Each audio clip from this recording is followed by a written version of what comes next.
Hey, Salvador Briggman here, and today I want to make a video on communication. Now, why do I want to make a video on communication? I think it's because in our society, it's not really something that's really well understood. You can take like a BS class in college or in high school about communication, and they really just kind of gloss over it, let's be honest. For anything you're trying to accomplish in life, communication is so important. And the reason is that it's really what colors other people's perception of you and what allows you to persuade people in order to do the things that you want to in life. And good communication and social skills in addition, which is part of communication, right?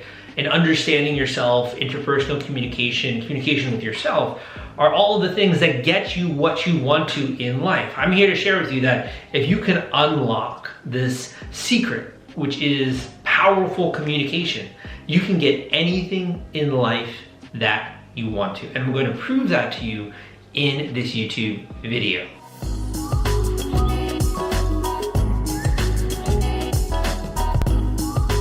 I want you to think about the things that you want in life. Now you could want a lot of things. Like you could have a whole laundry list of things that you want in life. You could maybe want a raise, you could maybe want a child, you could maybe want to be in a loving relationship, maybe you want better friends, a more exciting life, a better job, right? You could want to start your own business maybe, to be more fit and more healthy. All of these things have communication at their core. If you're trying to make more money, who do you convince? You gotta convince your boss, or you gotta convince your customers if you're a freelancer or you're a business owner, right? If you wanna make more money, what are some of the other ways? It's all going to be based on other people in your life. So maybe you have to get a new job, right? Who are you going to convince? You're going to convince a hiring manager. You're going to convince another company in order to hire you. Those are people, individuals. It's all about communication and persuasion.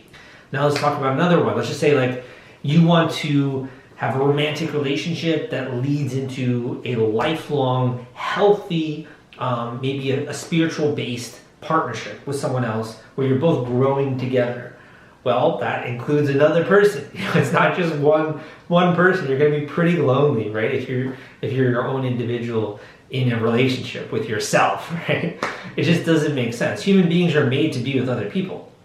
And when you're not with other people, you tend to feel anxious, alone, scared, etc. We're made to be with other people. Even if you think you are an introvert, I promise you like being around people that are similar to you or that are relaxed in the way you are or can talk about the things that you like. It's just you haven't met maybe many of those other personalities yet, right? So that's kind of the thing, is that people are involved in everything, and same with communication. If you're even trying to get fit, how are you going to get fit? You're going to have to talk to people who know how to get fit in order to get that education and knowledge. You're going to have to learn and apply it. Maybe you have to hire a personal trainer, or communication with yourself. You have to encourage yourself. Yes, you can actually lose 5 pounds. Or, come on, man, you can wake up at 7 o'clock, go to the gym for an hour, and then go to work at 9 o'clock. Like, you can do this. You're going to have to communicate to yourself. You're going to have to communicate to other people, or the people around you, or the people who are already in relationships with you in order to get everything that you want in life. Everything that you want is at your fingertips. You just need to have a better communication style and a better understanding of communication in order to achieve these things. Now in this video, I want to break down, number one, what are some of the components of communication? And then I want to get a little bit into the ways in which this can change your life, and also how to go about changing your communication. Now, likely if you're watching this video, there's some reason why.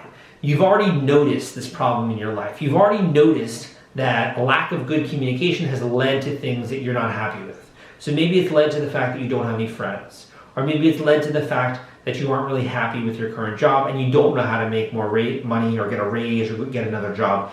Maybe it's led to the fact that you've really alienated a lot of the people throughout your life, or you've had very short-term relationship experiences and people always break up with you, or you always break up with them and you regret it. There's some problem, some issue that keeps cropping up in your life, right? And you recognize it's because you need better understanding of communication and relationships and relationships even maybe with yourself, right? So if you have an idea of what that problem is, leave it in the comments down below and we can talk a little bit more about it, or I can make a video that's a little bit more specific to your specific problems that you are trying to push past. But that being said, the different elements of communication. So for communication to happen, there has to be you and someone else, right? You can't just communicate to no one. It doesn't work that way. That's just you talking. You know, communication is different than talking. Communication is when someone talks and someone else receives it and they understand and that thing that's being said, and maybe they communicate back, right? In some kind of a way. Now, it doesn't have to be a verbal communication. That could just be a nod. That could just be that they're listening and they acknowledge that in some way, right? But there has to be an interchange between you and someone else. Now, what about when you're communicating with yourself? Well, really, the way you think of it is you're actually communicating with different parts of yourself. So there's a part of you that's a little bit more lazy, right? There's a part of you that's a bit more of a warrior. Like if you had to, you could like punch someone, or if you got really angry, you could defend your child or your family or a friend, right? Based on the situations that you're put in life, different parts of you come out, different parts of your personality come out. And really, when you're communicating to yourself, you're actually communicating to one of those parts. So let's just say 7 o'clock in the morning, you roll over in bed, you have the covers around you, you're rolled up like a burrito, and you're like, oh, it's so nice, it's so comfy, I don't want to get up, right? And then that one side of you has to communicate and be like, you can do this, you can change your life, you can develop rock solid abs if you want to, and really have to let that one part talk to the other part to get you in the mood of being like, okay. And maybe you have to put on music or something to get yourself in the mood to get out of bed, right? So you're communicating with a portion of yourself. It's not just you talking randomly, to your environment. So that's the first thing, is that communication always includes two parties at least, and one of the parties has to be receptive. They have to be receiving the communication. Otherwise, if one person is talking and the other one's not listening, they're not communicating, right? Because this one's not going to listen. They're not going to be impacted. They're not going to understand what this other person is saying, unfortunately. Now that is crystal clear, what are some of the elements of this original party who's trying to do the communication? Well, number one, it's going to be what they say.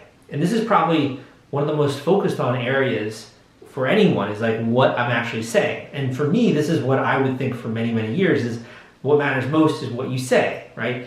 And there's kind of like this old truism that it's not what you say, it's how you say it, right? But I never really understood that. It didn't make sense to me. I was like, what? I don't listen to always how other people are saying things. I listen to what they say, because I feel like they say what they mean, right? But as you get older in life, you realize that that's not always the case. Want to take all the stress out of fulfilling your Kickstarter rewards? Fulfillment is the turnkey solution that puts product delivery on autopilot. The Top Campaigns uses trusted high-tech provider to store, package, and ship their products. Focus on growing your business. Leave shipping to the experts. Don't wait. Get a custom quote from Fulfillment today. Link in the description.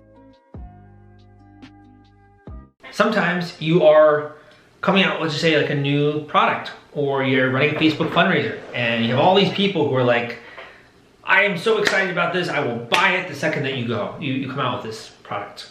You might be having a party, as you say, and people are like, yeah, man, I'll totally be there. That's what they're saying. And then they end up not buying the product, they end up not supporting your fundraiser, they end up not showing up to the party, right? So while for me, a lot of my life, I believe that you should, like, your word is your bond. Like, you should only commit to something if you're gonna be there, right? You gotta stand by your word. I was taught that when I was younger, but that's not how the rest of the world works, right? So what you say is not the most important thing. The most important thing when it comes to communication is how you say it. And by that I mean your tone of voice, So we all have different tones of voice. We could be talking a little bit more quietly, in which we're kind of meek, right? We could be speaking really enthusiastically and really loud and excited, right? And that could be one tone of voice.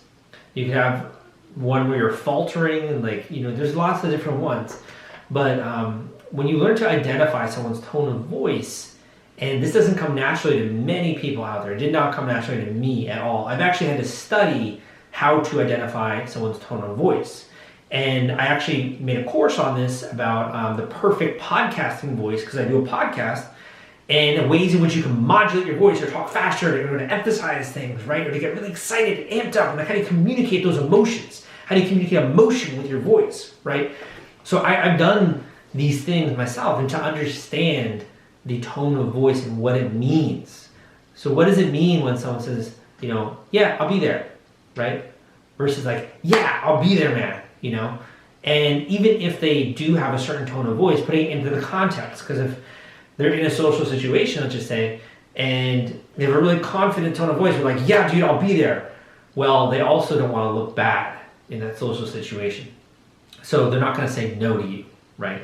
Same thing with a product. Like they care more about your relationship than they care about you making money with a product. So if they say they're going to buy something when you come out with it, and they don't, right? But they said they would, it's because they want you to feel good. They want you to feel good that you have a commitment from them, So there are all these little micro decisions and micro things that are kind of under the surface that are happening with communication. But the basic one is understanding your own tone of voice before you understand someone else's. Because other people are going to make conclusions about how you feel based on your tone of voice. If I'm talking and I take the time to just lower my tone of voice and to just kind of talk really naturally, normally into the camera, versus having like a higher pitched tone of voice and everything with a question, I'm not sure, right? Someone who comes from more like a higher tone of voice is probably not going to come off as really as confident as someone who's just more normal and modulating, just talking to you and telling you how it is, right? So there's different tones of voice, and when you start to pay attention to your own tone of voice, the volume of your speaking, and the way in which you enunciate and use your facial expressions when you're talking, that is really what other people are picking up, right? That's what they're seeing. Is they're seeing this person is shy, or this person is meek, or this person is uncertain, or this person is feeling anxious. They draw a conclusion about how you feel based on your facial expressions and your tone of voice when you're talking, right? The other thing is your body language. So your body language is going to communicate how you feel, and people are going to draw a conclusion about how you feel and how you see yourself in an environment. So, for example, they've done studies, and typically when someone is a bit more confident, they tend to be taking up more space, right? And they tend to be more expressive and natural. So if I'm taking up more space here, right, with my arms, and this is called arms akimbo, this like body expression that I have, I'm going to come off as a lot more confident, versus if I'm more like hunched over and like kind of shy and just like, not taking up very much space, and like I have this facial expression, I'm going to seem, a little bit less confident and like just not as sure, right? And I don't even just like using my wrists kind of like this is a little bit more submissive, right? Versus instead, if I'm just like talking normal and confident and just like don't really care, and I'm just talking directly to you, I'm going to come off as way more confident. Now, you can't be doing that in every situation, but this is just an example of really small ways in which your body language tells other people how you feel, man. It tells other people how you feel in a situation. If you're in a situation and you come off as really nervous or shy, they're not going to think that you're the one who's in charge in that situation, right? Or you're asking them to do something and you don't come off as confident, they're going to kind of question that recommendation, or they're going to question that order, they're going to question whatever it is that you're asking them to do, right? And the way that we can kind of think about this is think about the way that parents talk to children, because it's almost like a blowing up of a social scene where it's a magnification of the way that social interactions happen when it comes to body language. If a parent is trying to get a 5-year-old to do something, what do they say? Do they say, hey, go pick up your clothes? Can you pick up your clothes, please? No. They're like, hey, pick up your clothes here, right? They're more loud and they're more authoritative. Like, come on, you gotta pick up your clothes, we gotta go to this next thing, come on, right? Or maybe they're even loud, like, I don't want to have to say it 2 times. I don't want to have to say it again. You know, go and pick up the clothes. We got to go visit your grandma, right? They have a louder tone of voice and they're talking in an authoritative way because they know the child is only going to listen if they talk that way, if they have that level of confidence and authority, right? But all of a sudden, they don't take those same learnings and teachings into other areas of their life, like the workplace or in their career, right? And in their career, maybe they're more shy and meek and passive and these kinds of things. So tone of voice, what you say, your body language. These are probably the most important parts of communication. On the flip side, understanding and being able to identify how is this person feeling right now based on their body language, based on their facial expressions, their tone of voice, the words that they're choosing to use.